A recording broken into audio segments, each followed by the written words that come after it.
Now that we're recording, officially welcome to the stream. I'm Hiker. This is my stream. This is a Coco. The Tandy Radio Shack color computer. All right.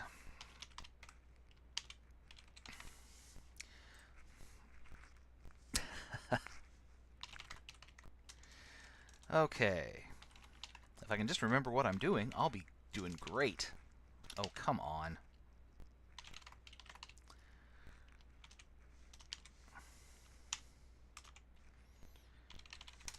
I actually have finished it with, original color computer equipment, which is no mean feat, because this damn thing... Wow. I did have Downland when it came out, actually. So, my history with this game goes way, way back to basically the beginnings of my Coco days.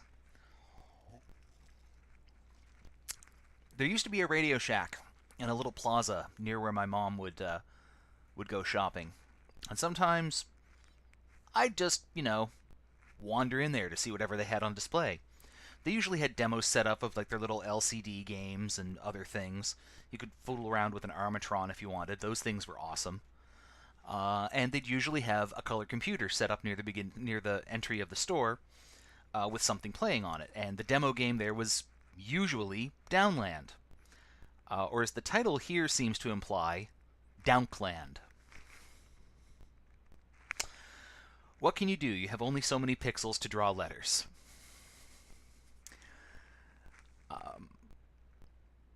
Yeah. Yeah, it's, so yeah. If your inner 12-year-old is going to be much pleased by this game, because everything sounds like a fart. Pretty much everything in this game is a fart noise, except for the occasional dink. So, let's get right to it. Actually, before we get right to it, is the chat in an okay position? Do you want me to move it down a little more? I can move it down a little more. I'm going to move it down a little more. Let's see. How does... Beep.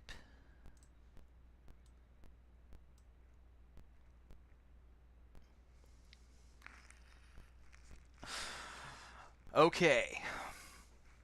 So, I'm not going to quick save through this at first. At first.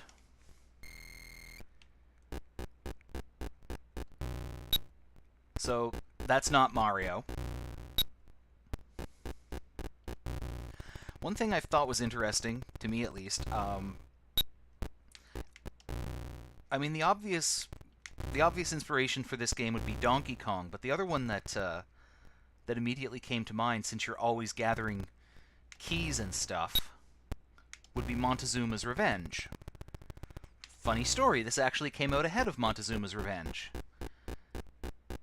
And while I doubt that anyone was paying attention to what was red hot on the Coco market back in the day, I wonder if there was a little bit of an influence there. I don't think there was a DOS version of this.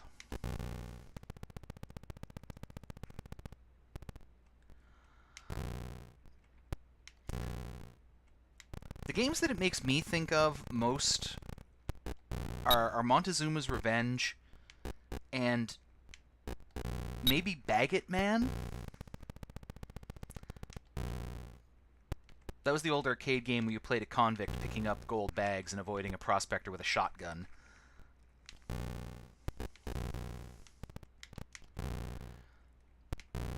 I should note that I'm playing this with an unfair advantage. I have a joystick. I have beaten this game on the original Coco with the original Coco non-centering joysticks, and it was hell. Check out this arm strength. Oh yeah.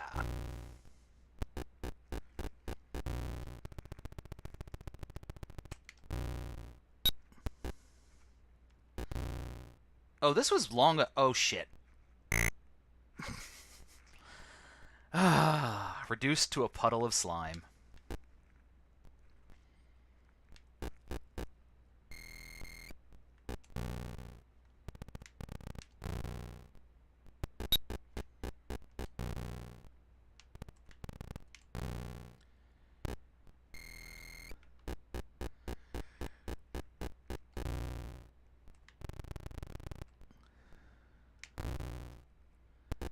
So pretty much everything in this game will kill you. Hitting the rocks will kill you, the acid will kill you, falling from too high will kill you, etc., etc.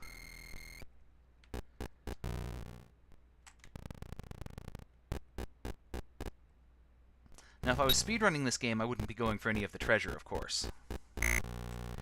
And I looked away from the screen just long enough to walk into an acid drop. I'm real good at this.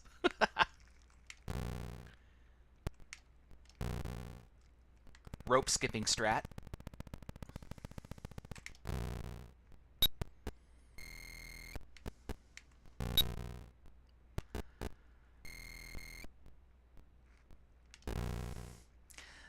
Now the key on the other side there, you actually need for a door much later on, and you'll have to come and backtrack for it.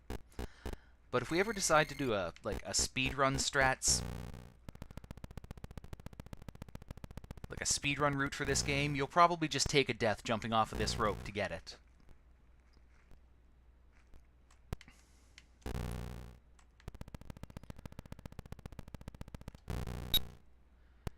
Nope, keep moving. You tried to recreate Downland in Super Mario Maker? Holy cow.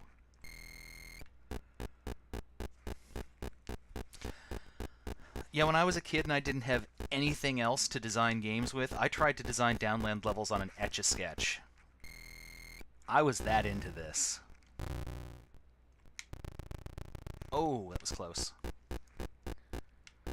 Sometimes if you jump at a rope and you hit it and the middle of your sprite hits it, but how am I? I'm trying to talk. I'm trying to talk and Downland at the same time. So you can see how much of a backtrack we have to do to get that key.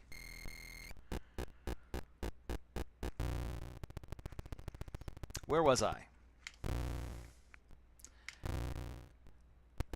Yeah, if your sprite is just over the rope, but hasn't snapped into the grabbing the rope pose yet, sometimes the acid will just clip your hand or your foot and you'll be dead.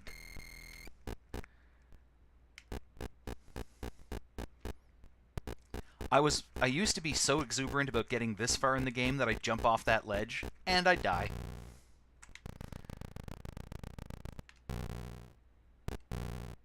Exuberance is not something you need. You need steady planning with this one.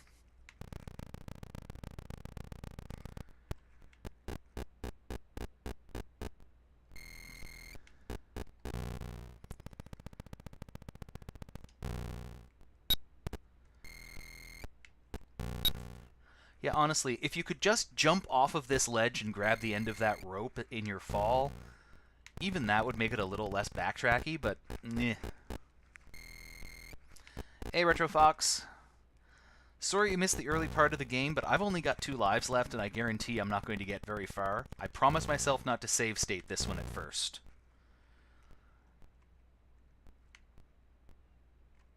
Come on, get off the rope.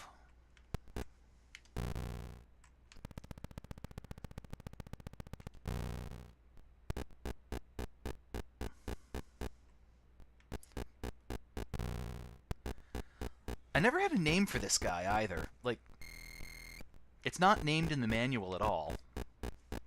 The manual's just kind of like, you are in a cave. You have been trapped by a landslide. You grab a key and a door magically appears. Oh, I'm gonna die. Yep. Shouldn't have pushed it. Splort.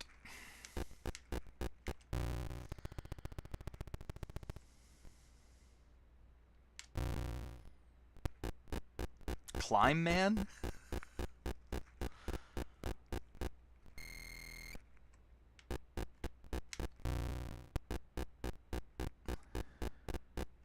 Ah! Okay, now this is the chamber where you are almost certain to completely lose the game. And I'll explain why. You see this rope right here? Well, never mind, I'm dead.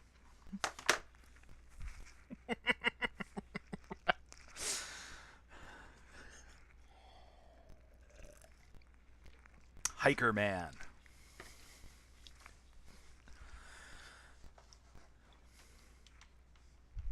So,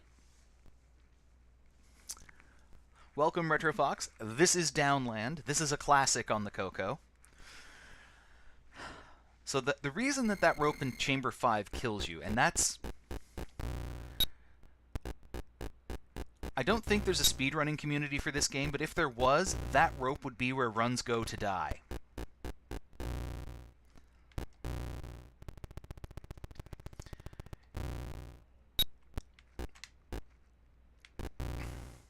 Because that rope is the first rope in the game where the acid falls close enough to the rope to hit you even when you're holding on to the rope.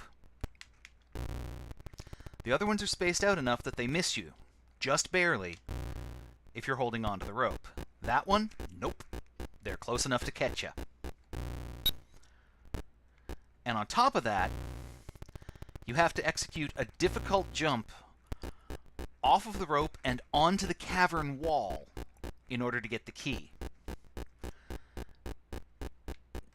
I'm just going to pause here for a second and hope an acid drop doesn't come down. No, wait, the bat's going to come. There's a timer in the lower right. And when the timer in the lower right expires, a white bat comes out and bounces around the screen. And while it basically just bounces off the walls at 90-degree angles, it moves fast enough that it's pretty liable to kill you. What was I talking about? I've lost my train of thought.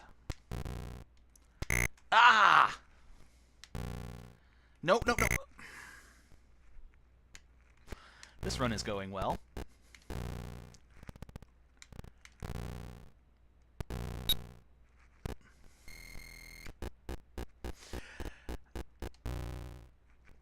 So you might not be able to tell it. I'm gonna get through this sentence, I swear. But all those little crenulations, all those little indents in the wall there, those are actually ledges you can jump onto.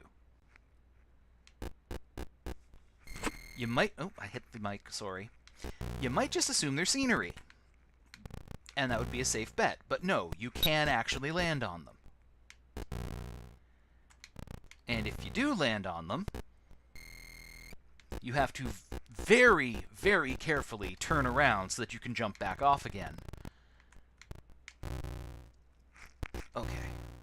Thought for a second I might be a pixel too high and I'd get caught there. Oh, shoot.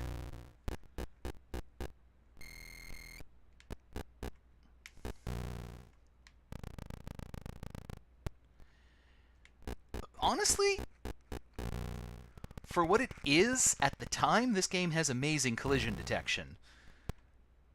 Like,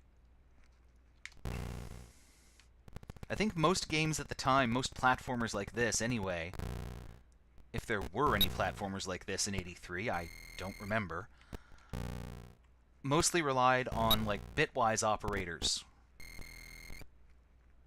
which meant that all of your tiles had to be a power of 2.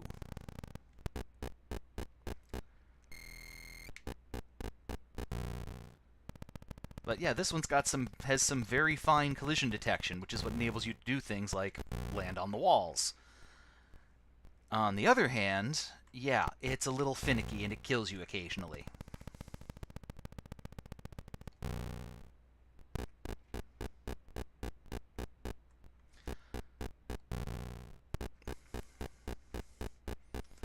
Okay, so if you can make the jumps glitchy in Super Mario Maker, can you make the jumps can you make the Mario make the fart sound when he walks?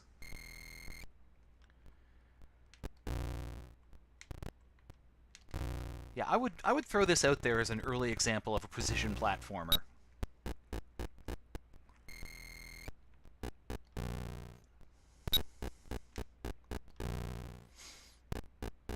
And actually, it was one of those few games on the Coco that was popular enough to, like Dungeons of Daggerath, merit a years later spiritual sequel called Cave Walker. Now that one's a bit more complicated, and it runs on OS 9. That's OS 9 for the Coco, not OS 9 for the Mac. I've managed to get it running a couple of times in emulation, but it's tricky. That one might be worth looking into for another game to run, though. That one, unfortunately, I have no history with.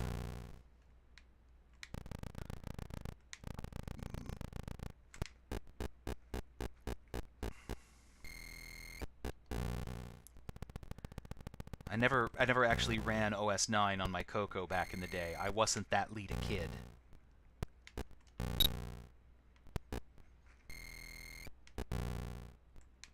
But yeah, back in the day, you could run a multitasking DOS-like operating system on the Coco called OS 9. It was interesting.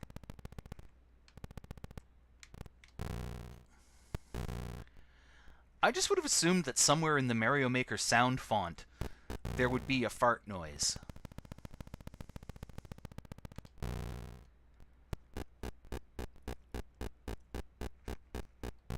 I mean, for Pete's sake, it has almost all the same sounds as Mario Paint. I tripped on that one.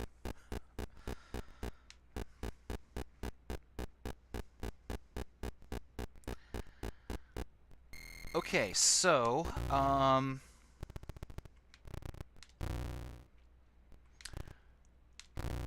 think the first time...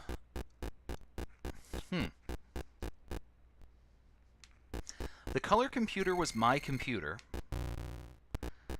and I had a couple. I started with the 64K Coco 2, and eventually upgraded to the Coco 3 when it came out. Okay. This is the Wall of Doom. Okie doke.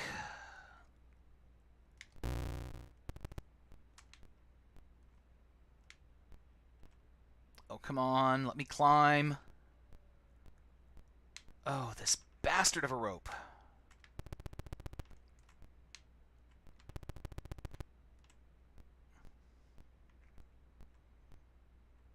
Come on. Oh, shit.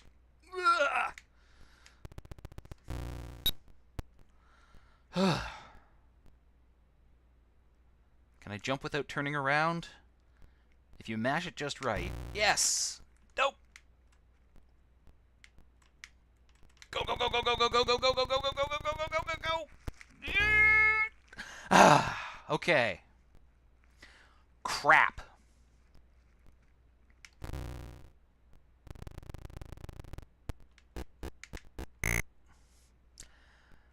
There's going to be bat, acid drop, or boulder. Oh, I think it's going to be the boulder this time. Go, go, go, go, go, go, go, go! Shoot.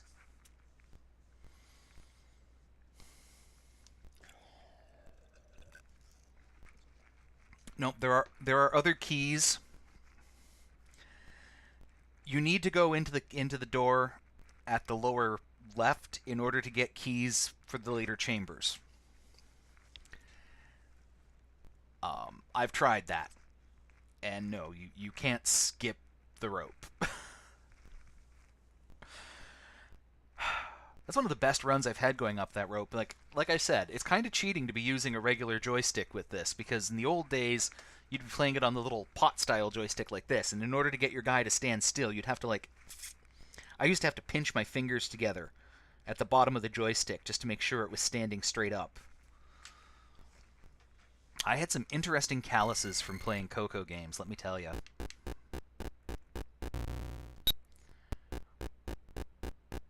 Oh, shoot. Dead in the first room. We are off to a great start.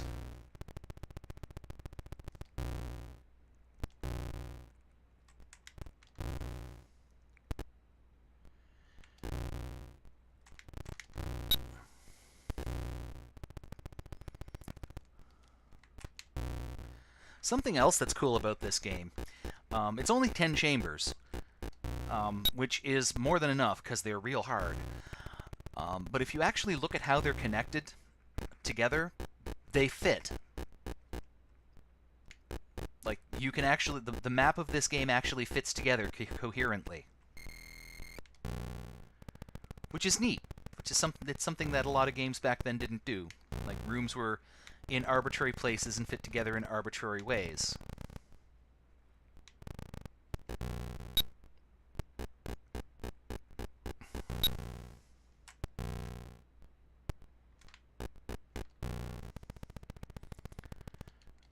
And yeah, it has exactly no effect on the gameplay, but it does make this whole cave system feel a little bit more like a coherent world. And yeah, that back in the day, that made this game kind of immersive.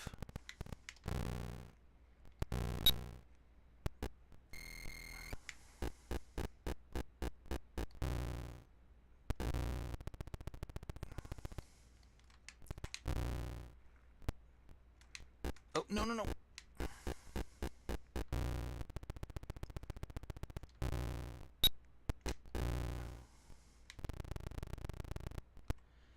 And yeah, like I said, there is a set path you're intended to follow. Every key has its own door, whether it's on that screen you're on or not. So that key right there, in that little isolated chamber at the top, that's the one that you have to go out of your way to get. Ooh, just barely made that one. Nope, and I'm not going to make it up the stairs before the next one. Okay. There's tight timing on that boulder.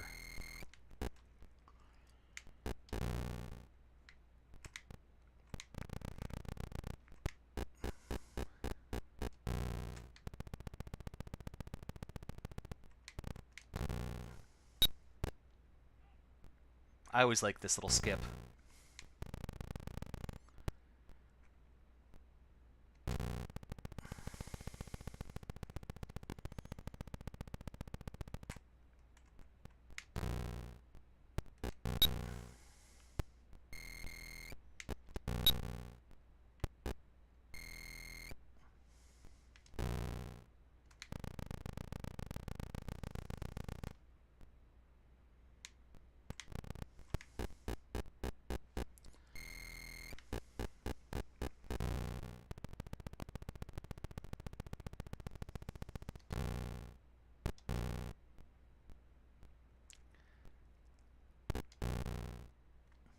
Sorry, I'm getting really into this now. So yeah, Cave Walker. I've tried it. I don't like it very much. It's more complicated than this game, but not necessarily better.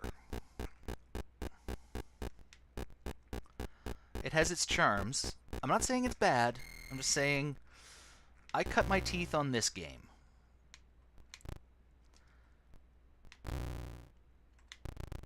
And if there had been such a thing in the day as downloadable level packs, like DLC for Downland, I'd probably have gotten them.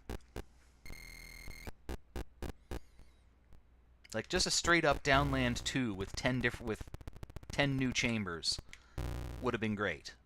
Oh, that was close. I really pressed my luck there.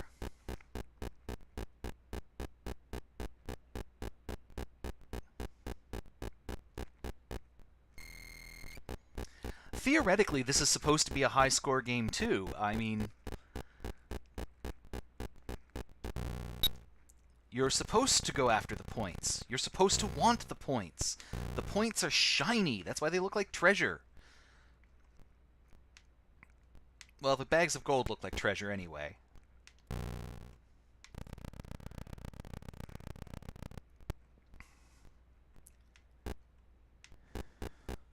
But since, like, every treasure you get in this game is randomized, like, any given treasure could be a bag of gold or could be a gem.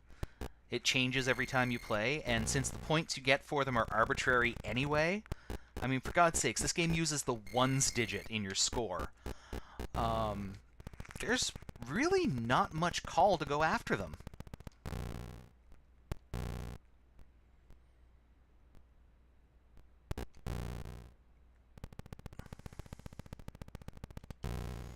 Like, I don't remember if there's a bonus life at any point in the game.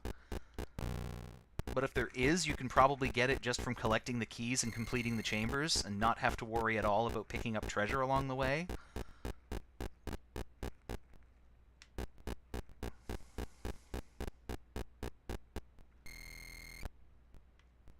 It's funny you should mention completing the games. The first encounter I ever had with a game that you could actually finish, instead of just going for a high score, was Adventure on the Atari 2600. Which I've occasionally called the Skyrim of the Atari 2600, and I'm only half joking.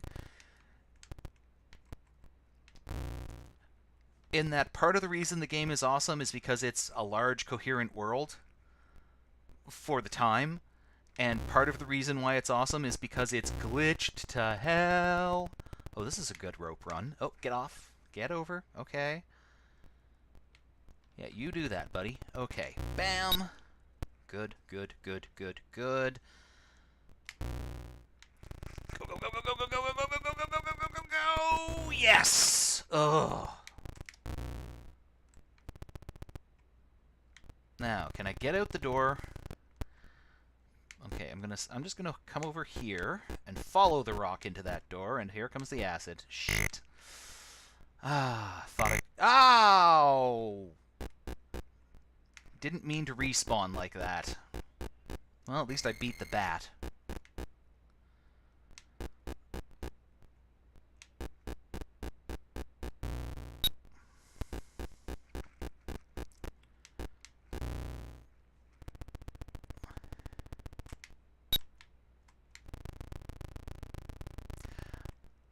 I didn't find the Easter egg in Adventure on my own, but I did eventually find it. Like, I knew that I was told that it was there. Shit.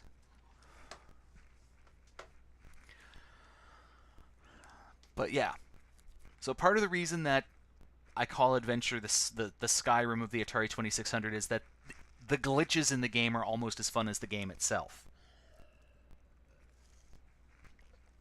Like, you think riding a horse up a wall is fun? Wait for the bat to steal your sword, which sucks. But then grab the bat and use the bat attached to the sword to kill a dragon. That's awesome.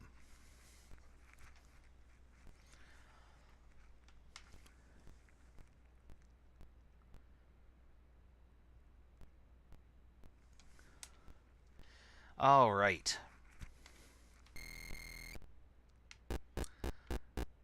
Boom. Click.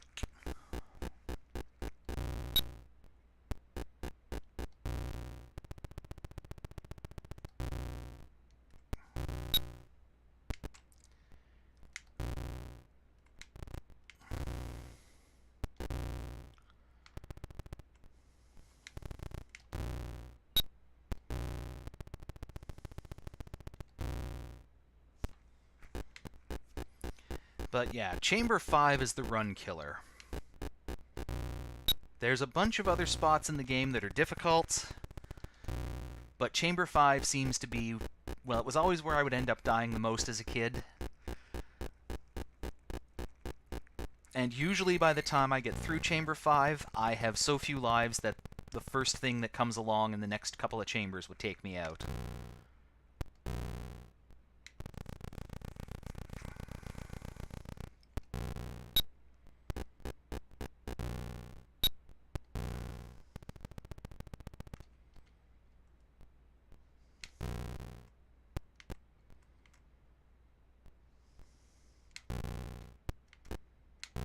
No, no, no, no, no.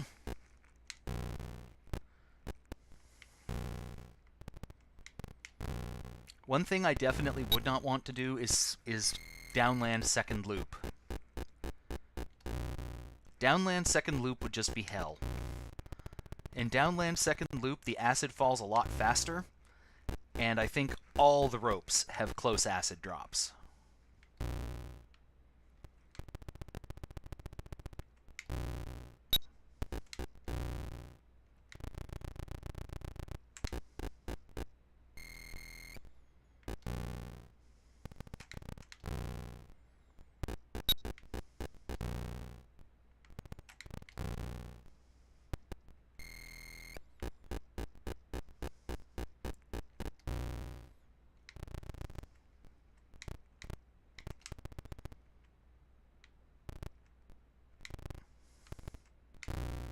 Downland is on Twitch? Are you kidding me?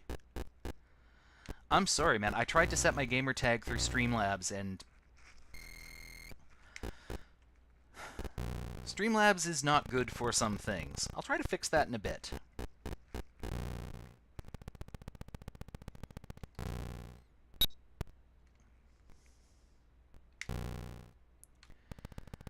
Let me think this is bad. I had the occasional indignant gamer come in when I was running Quest for Thelda. There was absolutely no way that I could actually accurately put the name of the game in.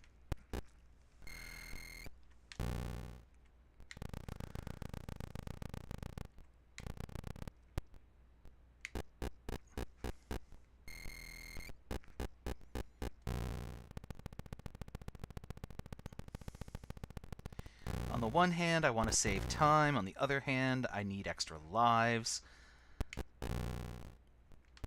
Because I play this game off and on occasionally. But, like, I've never made a dedicated run at it since I was a kid, so... And I cannot overstate how much easier having a proper joystick makes this.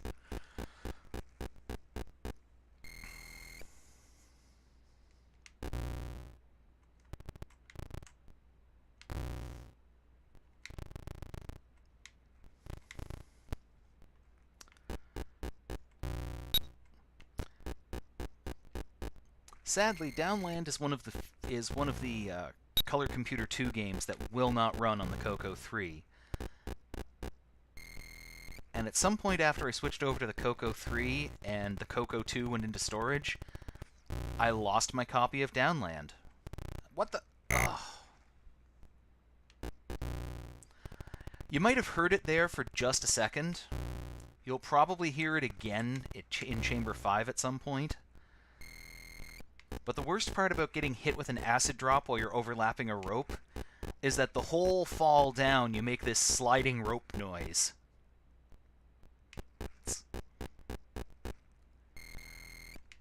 I was never good enough at programming to make my own games on the Coco.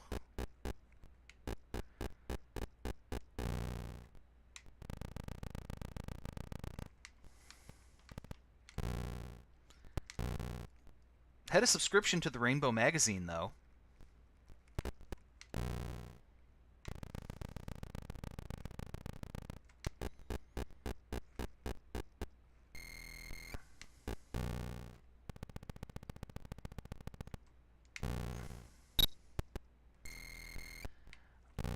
Yeah, I tried my hand at adventure games once or twice, and yeah,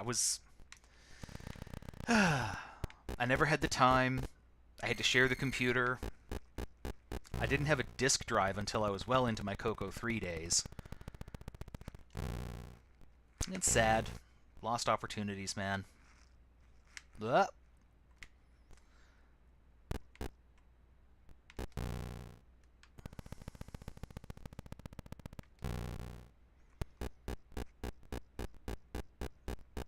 Oh, that... Oh! Wow.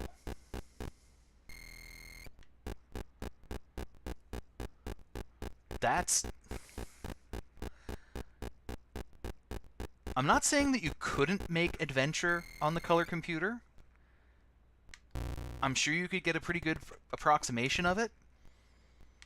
But there's some things about adventure that are, like, quite specific to the color computer, and for the love of God, guys, I was just on autopilot. I'd completely forgotten how far I'd gone. Okay. Chamber 5.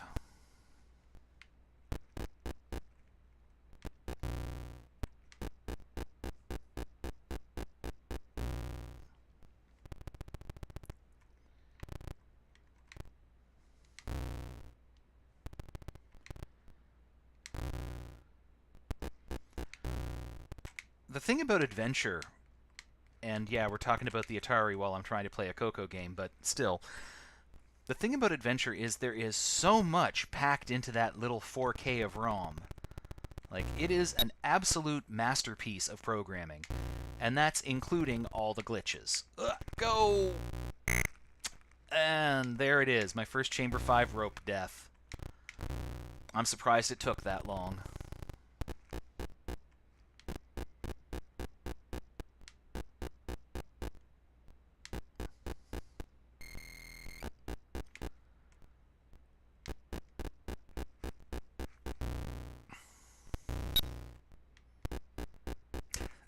Yeah.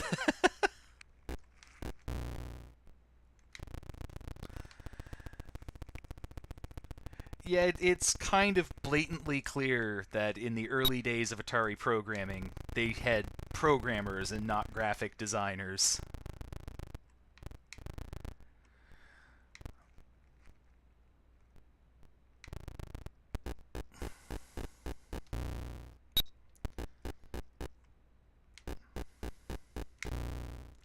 And when you consider that Adventure itself was a cut-down version of another game,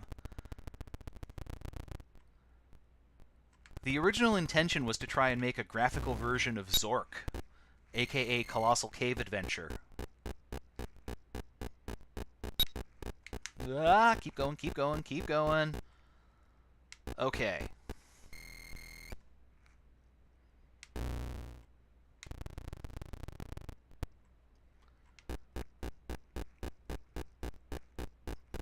Good acid luck, yeah, okay.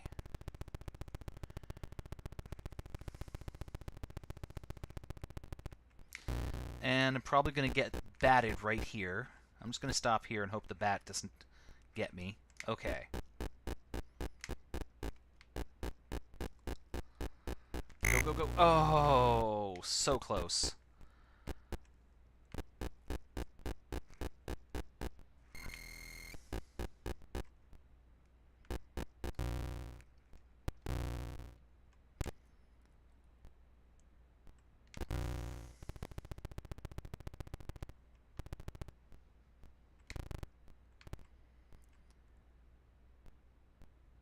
Too much acid. Come on.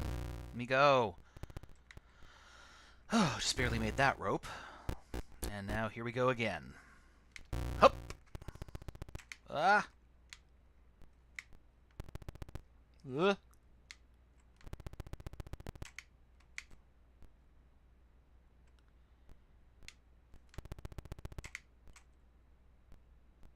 Almost there. Damn it, I'm gonna die. Ah! Yes! Oh, jeez.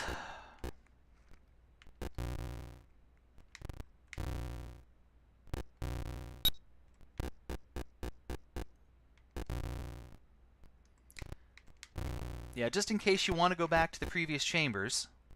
Fuck!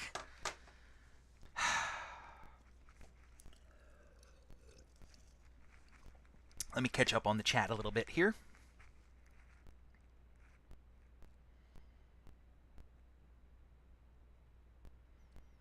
TI-82 calculator game.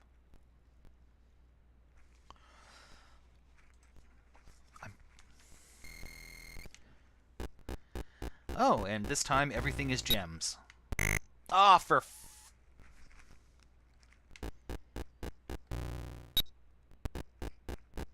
I'd cancel the run, but this isn't a cartridge.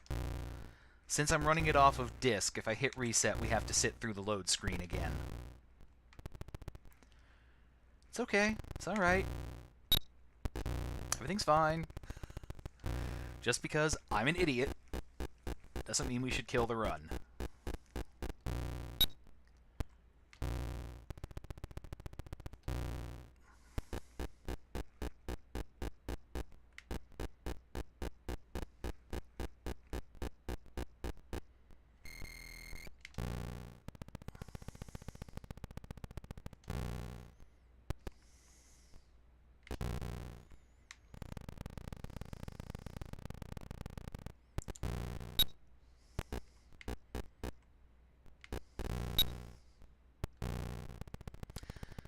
So yeah, something else that this game actually shares with Dungeons of Daggorath, apart from the letter D, uh, is that for a Coco game, it has a surprisingly sophisticated soundscape. I mean, yeah, there's no music or anything, and, damn it.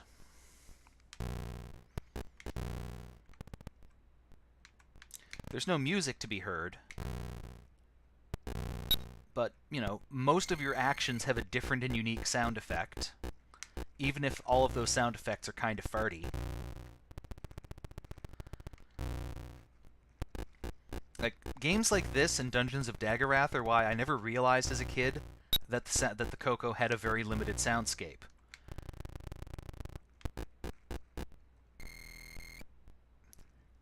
I think the reverb on the sound might be the result of clever programming. I think a lot of what's happening here is that they're alternating playing sound and updating the graphics on alternate CPU cycles or something like that. Since from my understanding, ordinarily on the color computer, you can't play sound and do anything else with the CPU at the same time.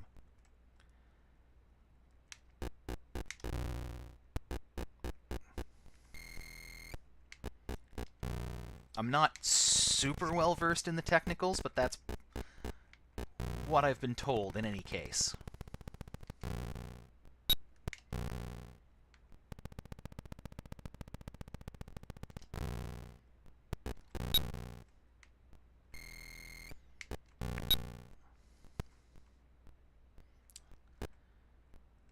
Well, you know what? Since I'm already... Oh! You just barely can't make that jump.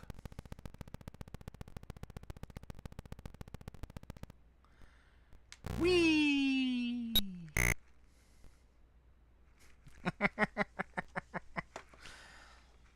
Yeah, it really does sound impressive. Now, the rest of my story, of my introduction to the Coco, comes when I was about 11-ish? 11 or 12, I forget which. I'm going to go with 11. And I got to go to a summer camp for the first time in my life. My mom sent me over to New Brunswick to go to the Memramcook Institute Computer Summer Camp, where, among other things, I learned that I was not the problem, socially speaking. It's kind of something to be in a group of fellow geeky kids and know that you have a tribe. I don't know what happened. I'm not in touch with any of those kids, but yeah, it was a good experience. But also part of that experience was, well, the color computer. Since they had a whole bunch of color computers hooked up to a network to do the programming, and also they gave us time to play games. Downland was not one of the games they had. But they did have games like Double Back and the color computer version of Zaxxon, which is awesome.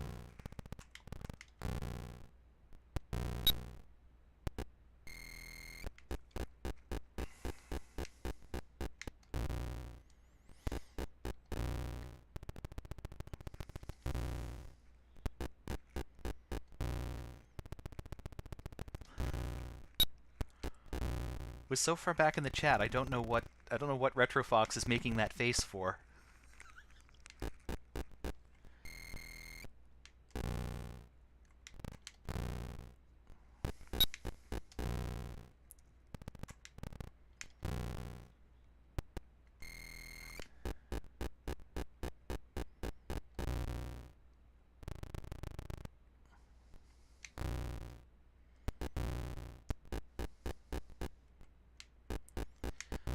So another thing that I love about this game, that I loved when I was a kid, is, when your guy dies, whether he falls off a rope, gets hit by a boulder, or...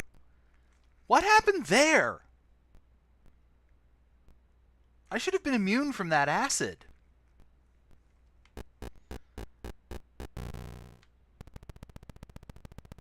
God damn it.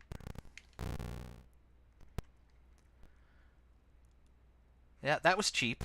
I don't think that acid should have got me, but I guess it did.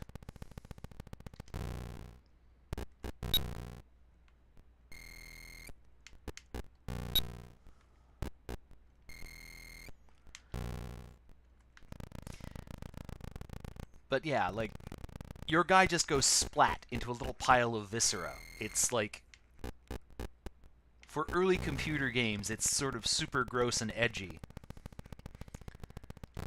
And what's especially fun is if you, like, die underneath an acid drop, and another acid drop lands on your puddle, it'll, like, eat away at the little pile of goo that once was you. Which I'm pretty sure is a graphical glitch instead of an intended feature, but I thought it was really cool when I was a kid. Gross, but cool. It's like, yeah, my character's dead, but at least his corpse is getting eaten by acid.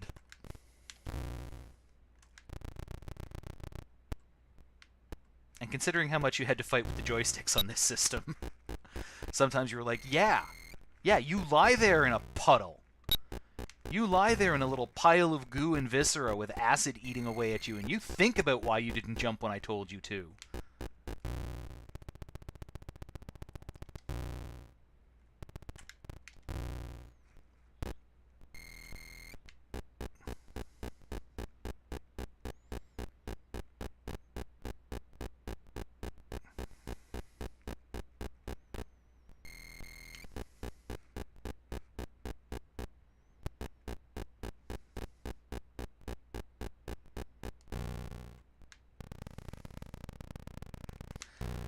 I mean, this is cool. I'm consistently getting a lot further in this game than I used to when I was a kid.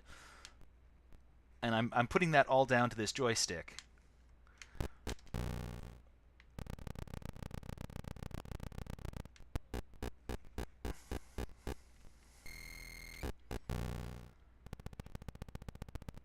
Whee!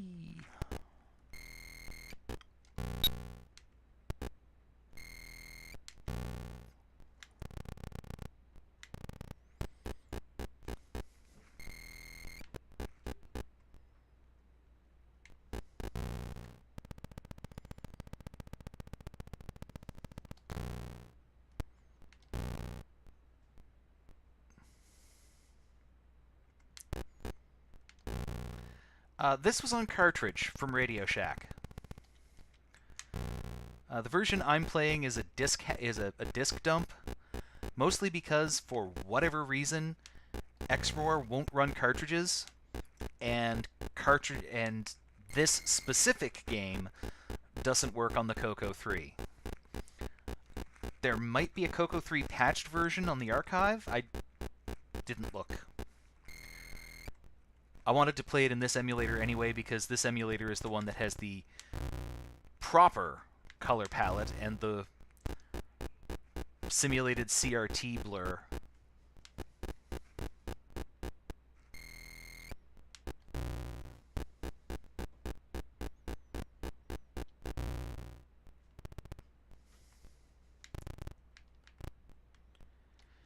Oh, dang it. That was just dumb. I got lazy, I got tired. I was thinking too hard about how I didn't want to bonk off the ceiling, and I ended up just climbing right off the rope. This is not a Coco 3 game. This was a Coco 2 game, and pretty much Coco 2 only. It required... shoot.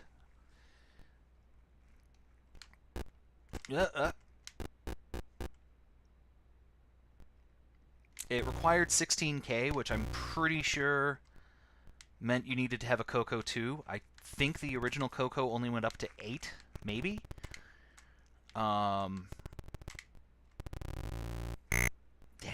there we go again. And it won't run at all on the Coco 3.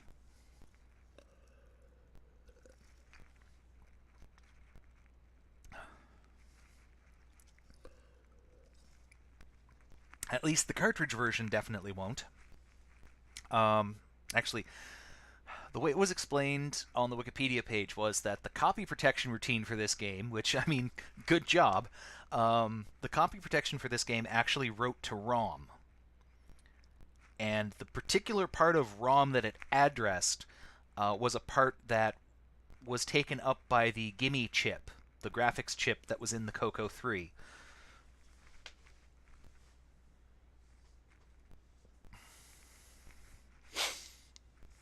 Yeah, I don't know how long those iframes actually last. You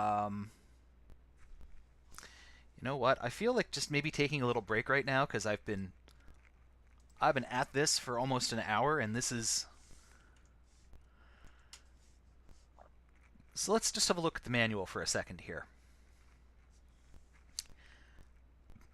I think that those iframes are basically indefinite.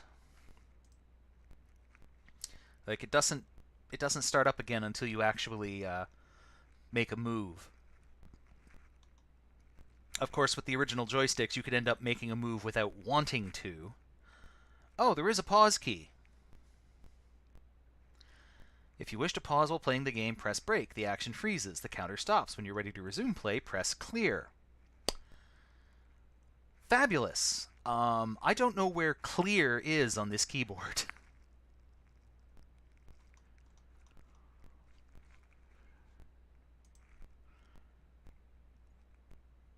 Oops, what? No, go back. Go back. There we go. I think that I think those had to be there by necessity because if you watch, there's a lot of cases where if you respawned immediately, you would respawn into another instant cheap death. There probably is a key map in the emulator somewhere, but again, lazy. Trying to remember where it was even. All right. Once more unto the breach.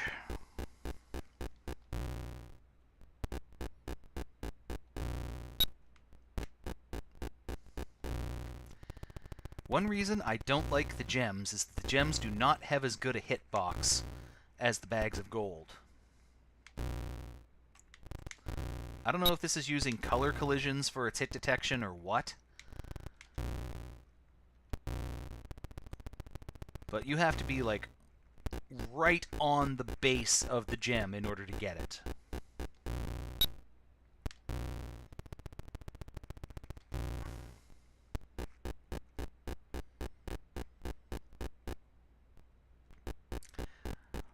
I have RetroPie. I actually have a RetroPie hooked up to the television downstairs. I haven't tried running Coco stuff on it because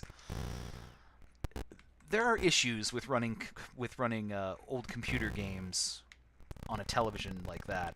I don't have a proper keyboard for the a proper dedicated keyboard for the RetroPie.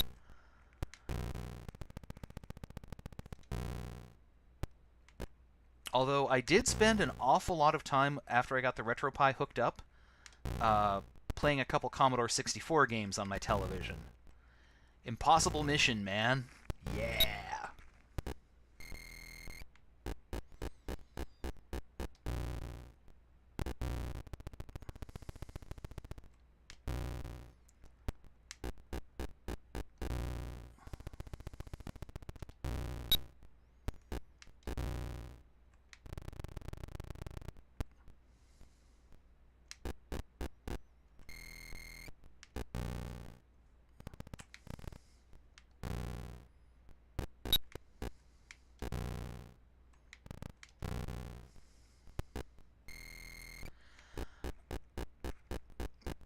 I did not have the baseball game for the color computer.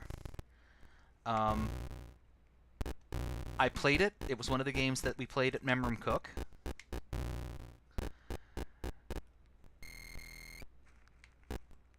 Personally, I'm not a huge sports fan, so I don't really understand why sports video games are a thing. I mean, I play video games because I'm not any good at real-life games, you know?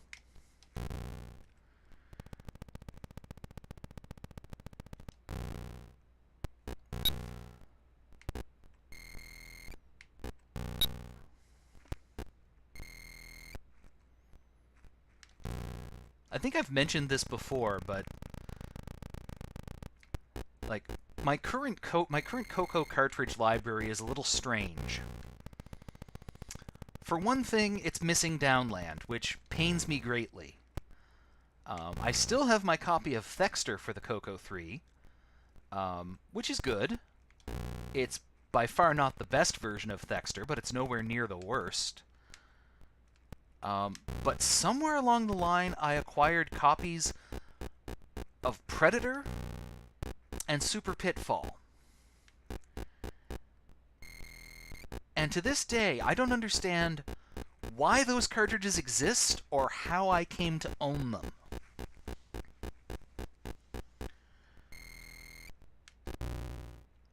Like, Super Pitfall is a terrible game, and it only came out on 2 systems, the NES and the Coco 3. Why? And ditto for Predator. The version of Predator that's on the Coco 3 is a pared down port of the one that's on the NES. And I guess you can blame Activision for it because they're the ones who did it, but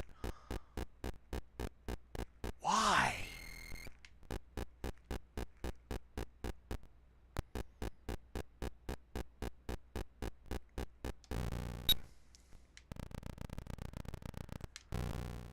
Much as I would like to play Downland on the original hardware, the original hardware has some issues. Oh yeah, the Pitfall 2 version, the Coco version of Pitfall 2 is great. Again, held back by the joysticks. But other than that, I mean, it's missing the background music that plays in like the Atari 2600 and other versions of the game. But beyond that, it is really good looking. I had that one as a kid. I played the hell out of it.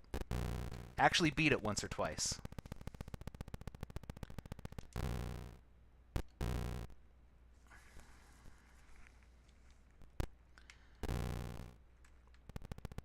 Oh my gosh, one other game that I had that I liked it a lot at the time, but I'm not sure I can go back to it now.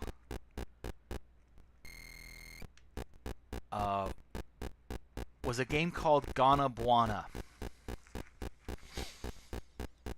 which maybe I should demo a little bit at the end of the stream. I don't know. But Gana Buana was an interesting... Did I already... Oh my gosh, I did it again. I get to talking and I get to be on autopilot, and I forget that I've made that run already.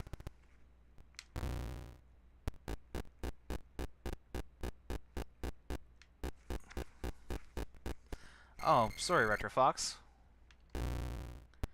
Well, I'll finish the story now anyway.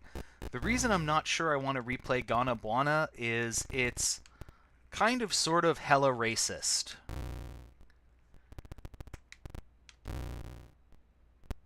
In a way that I think is possibly beyond even just the background radiation of racism you expect from 80s video games. Like, it's full of black natives in loincloths chucking spears at you. And at Coco resolution, they are literally just black stick figures. It's...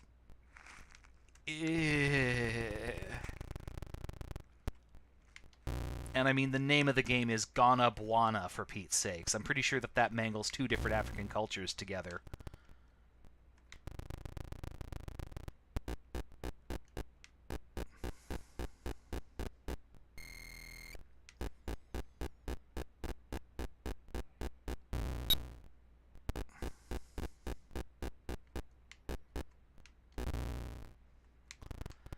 When you say speedrun this, you're talking Pitfall 2, right?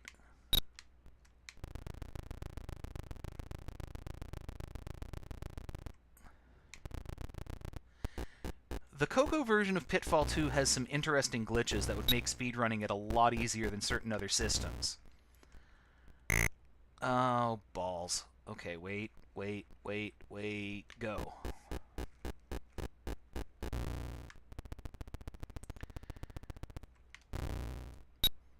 Like, for example, it's possible to just jump off the ledges at a diagonal and just sort of softly drift down at a 45-degree angle, bounce off the opposite wall, drift back, and then hit the floor beneath without taking damage, which is a trick I used to use to get down areas really quick. Because if you time it just right, you also miss the cycles on the bats. Tried doing that in the Atari version. It didn't end well.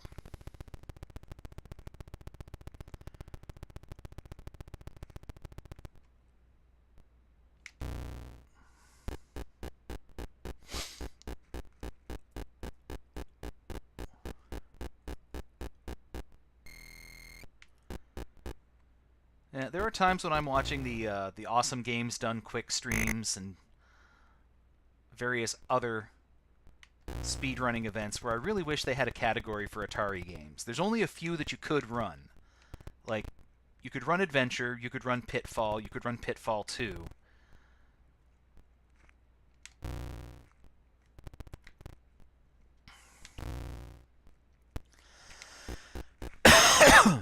Excuse me.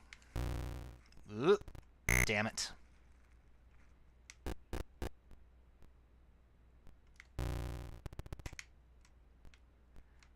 Will I actually get to show off a room beyond this at some point?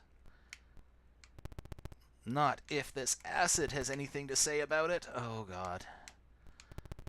I'm gonna get batted to death. Go, go, go, go, go, go, go, go, go, go, go, go, go! I don't need that key. No drops, no drops, no drops, no drops. Cool! We are into the Y chamber. I'm sure you can figure out why it's called that. Is this a key I actually need? Nope. So that was a waste of time.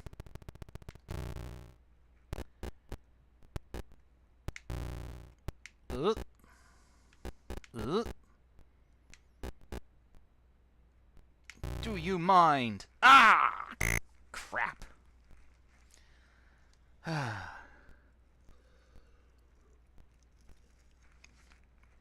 Well, at least we got past Chamber 5.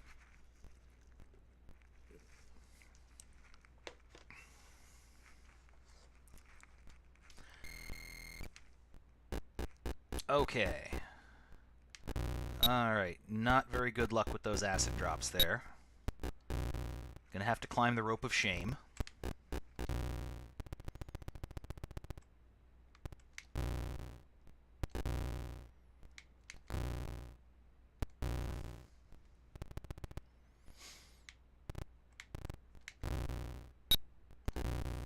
Man, I'd love to see someone, like, besides me, like, someone competent, speed run this. Just so that I could hear things about, like, yeah, so you do this, this, and this to manipulate the RNG on the acid drops to... Man, if there's a way to manipulate the RNG on the acid drops, I would love to know it.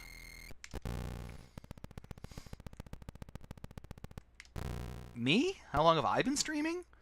Since about September. Almost exclusively Coco games. Mostly adventure games, honestly. I went through the Hall of the King series. We did Bedlam. Over Christmas, we did a non-Coco game. We did Slouching Towards Bedlam, which was fun. And for the last month or so, off and on, I had been running Dungeons of Daggerath, which I finally beat after 30 years last week.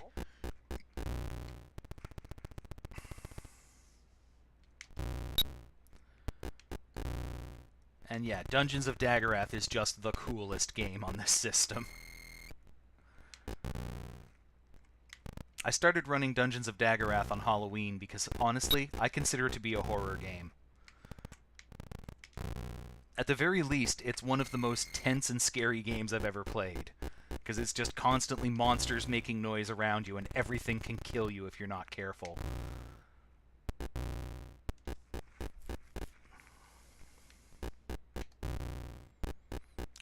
Clear vid? I'm not quite sure what you mean. Yeah, and the heartbeat thing.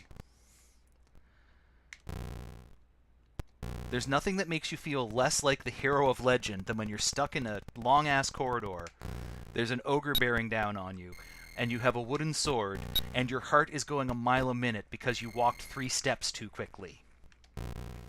I think it's the most realistic simulation of what would happen if I were ever put in a dungeon that has ever been made. Oh, did I make a clear video? I was streaming when it happened, so yes, I have a video for that. It's on my YouTube channel. Which, come to think of it, is not in my info up at the top there. But it's youtube.com/hikeryote, so it's not hard to find.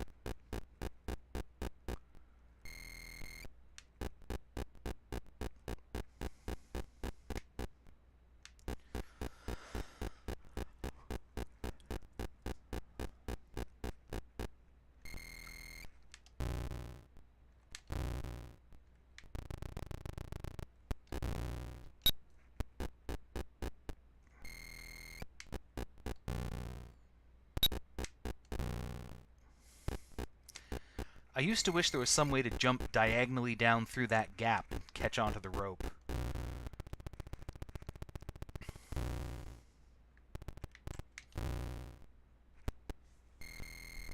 And so once again, we enter the Hall of Backtracking.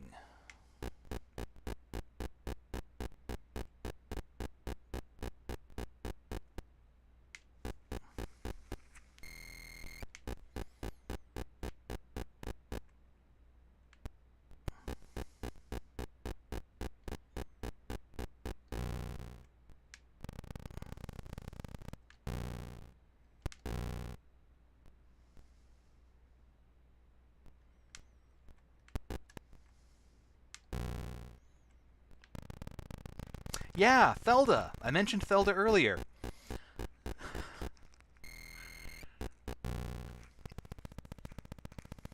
Quest for Felda. It's awful. You should watch a couple of the videos.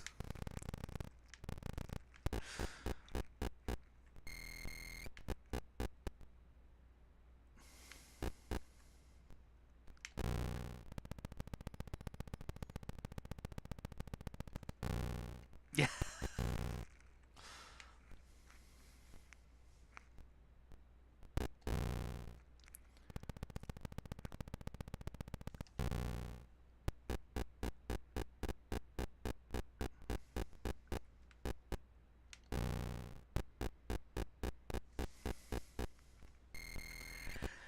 But yeah, Quest for Felda is the entire reason this streaming channel exists.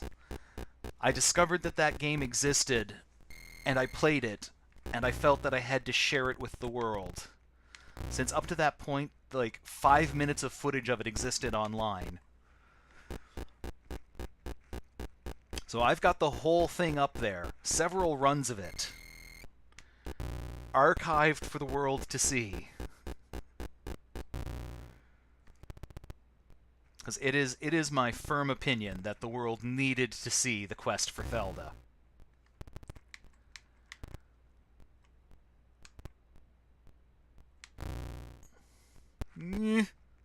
Okay, there we go.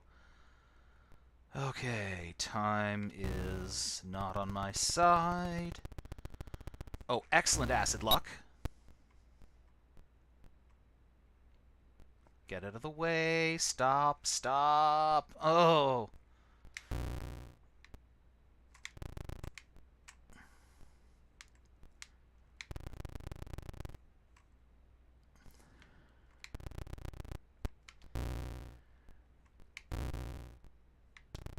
It is on the Coco 3. I would say that it's ambitious for the Coco 3. It's not good, but it's certainly ambitious. And that's another game where there are speedrun strats just waiting to be unlocked. In fact, I found a couple of them. There's a whole bunch of stuff in that game that doesn't make any sense. Like secrets that have either yet to be revealed or stuff that the programmer just flat out forgot to implement. And at least one item that just breaks the game over its knee. Like, instead of the stepladder that you get in Legend of Zelda, you get the wooden plank. I was dead no matter what happened there. And the wooden plank enables you to, essentially, make any square in front of you traversable. And if you line it up right, it's glitchy and it's hard to do, you can actually use it to just walk right the hell through walls.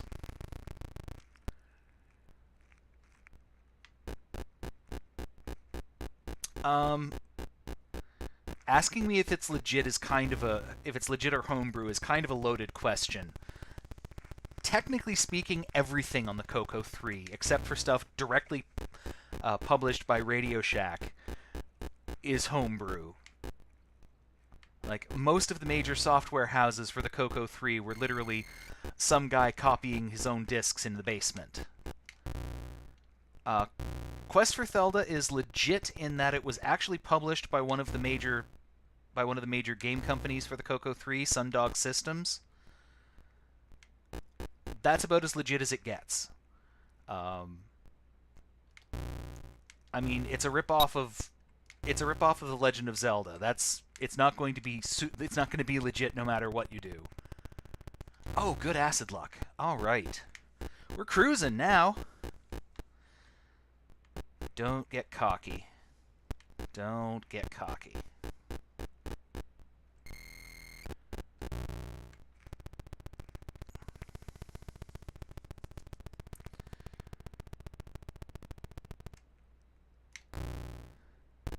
It does run on the Coco 3 emulator, and the save files do work on the Coco 3 emulator.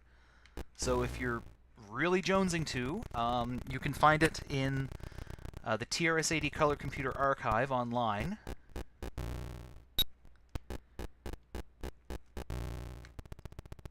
Yeah. Yeah, instead of Octoroks, you get, like, cracked out Cubert. Oh, okay. This is the level I affectionately refer to as Donkey Kong.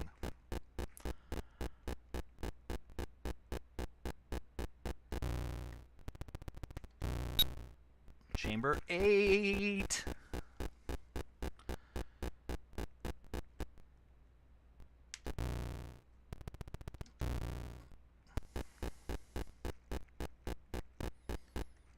But I mean, you can see what I mean about the tight collision detection in this game.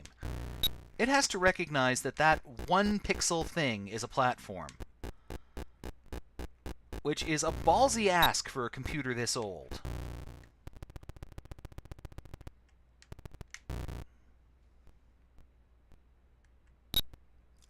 Shoot. We'll just pretend I meant to do it like that. I didn't, but we'll pretend. Oh man, this is it. I think this is the final chamber.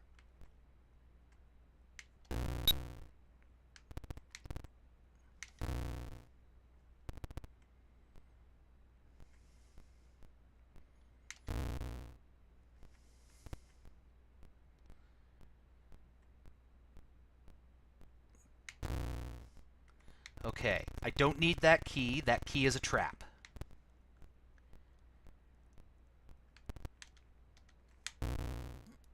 Go, go, go, go. Get there.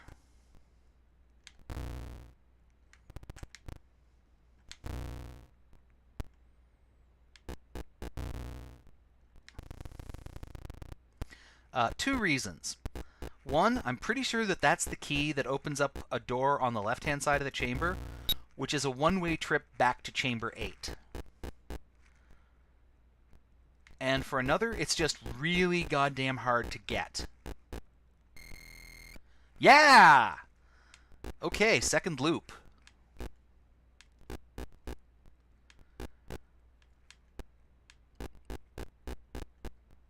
Where the acid is faster and everything kills you quicker. Ugh.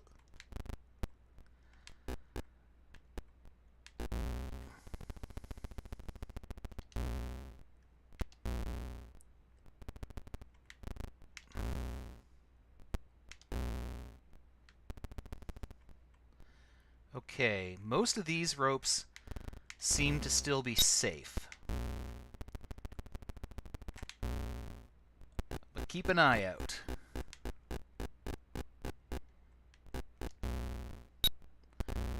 You do need the keyboard to play Felda.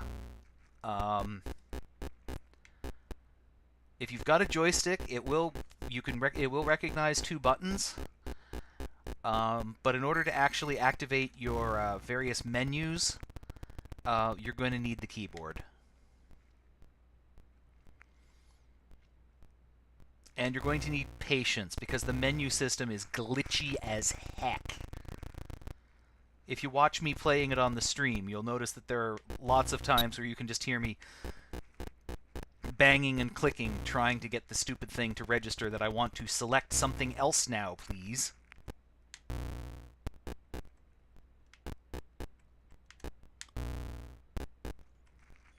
All that having been said, if ever it so happened that I or someone else could be invited to AGDQ to do Quest for Felda as an awful game done quick, I'd be down for it. There are strats that could be developed. Okay, here we go.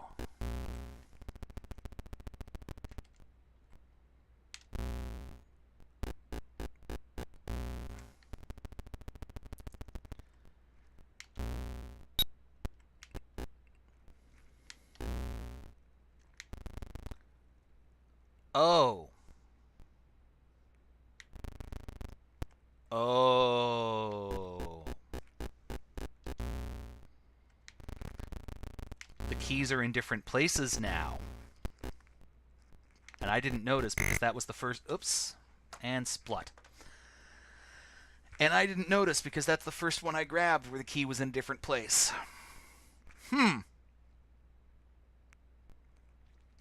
At some point, it might be worthwhile to actually make a save state at the beginning of Loop 2 so that we can explore the whole thing. In the meantime, I beat the game! Which I think means I can probably call the stream to an end tonight. Yeah. So next week, not sure what I'm going to be doing next week. Next week, I think, is going to be one of two things. It's either going to be the Color Computer 3 version of... Hold on, let me wind that back in my brain and come up with something. So next week will either be the Coco 3 game Rad Warrior, or the Commodore 64 game, The Secret Armor of Anti-Rad. Now, here's the trick. They're both the same game. But the Color Computer version has, to me, at least, slightly better graphics, whereas the Commodore 64 version has much better sound. But yeah, that's my plan for next week, is to try and run through Anti-Rad. I've been trying to beat the game. I tried to beat the game several times a few months ago on the Commodore 64, and I've not quite gotten there. But it's a reasonable run for a single sitting, so we'll try that one out. Anyway, I'd like to thank you guys for coming out. Thank you to the new subscriber. It's good to see you. It's always good to see someone who's actually excited about Coco stuff, because we're rare. We're not common. And yeah, and that was Downland, or Downland, the Wok player, the Oki player campaign there. All right. Thanks everybody for coming out, and you guys all have a good night.